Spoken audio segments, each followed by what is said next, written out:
In preparing for my fall course, Communications for Professionals, I've been thinking more and more about the different types of communication. In previous years, I have outlined 4 types of communication, but I believe there are actually 5 types of communication: verbal, nonverbal, written, listening, and visual. Verbal communication. Verbal communication occurs when we engage in speaking with others. It can be face to face, over the telephone, via Skype or Zoom, etc. Some verbal engagements are informal, such as chatting with a friend over coffee or in the office kitchen, while others are more formal, such as a scheduled meeting. Regardless of the type, it is not just about the words.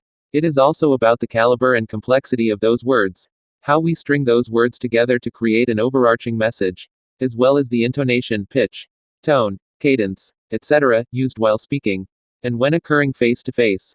While the words are important, they cannot be separated from nonverbal communication. Nonverbal communication, what we do while we speak, often says more than the actual words.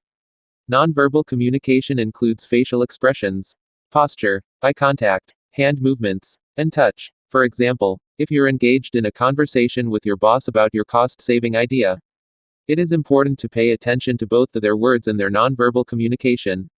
Your boss might be in agreement with your idea verbally, but their nonverbal cues, avoiding eye contact, sighing, scrunched up face, etc., indicate something different. Written communication, whether it is an email, a memo, a report, a Facebook post, a tweet, a contract, etc., all forms of written communication have the same goal: to disseminate information in a clear and concise manner, though that objective is often not achieved. In fact, poor writing skills often lead to confusion and embarrassment, and even potential legal jeopardy. One important thing to remember about written communication, especially in the digital age, is the message lives on, perhaps in perpetuity. Thus, there are 2 things to remember. First, write well. Poorly constructed sentences and careless errors make you look bad. And second, ensure the content of the message is something you want to promote or be associated with for the long haul. Listening. The act of listening does not often make its way onto the list of types of communication. Active listening, however, is perhaps one of the most important types of communication, because if we cannot listen to the person sitting across from us, we cannot effectively engage with them. Think about a negotiation. Part of the process is to assess what the opposition wants and needs. Without listening, it is impossible to assess that, which makes it difficult to achieve a win-win outcome. Visual communication. We are a visual society.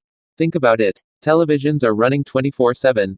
Facebook is visual with memes, videos, images, etc. Instagram is an image-only platform, and advertisers use imagery to sell products and ideas. Think about from a personal perspective, the images we post on social media are meant to convey meaning, to communicate a message. In some cases, that message might be, "Look at me, I'm in Italy," or "I just won an award." Others are carefully curated to tug on our heartstrings: injured animals, crying children, etc. We communicate continually throughout each and every day. We do it without thinking. We operate on communication autopilot. However, I encourage you to think about how you communicate. How do you communicate verbally?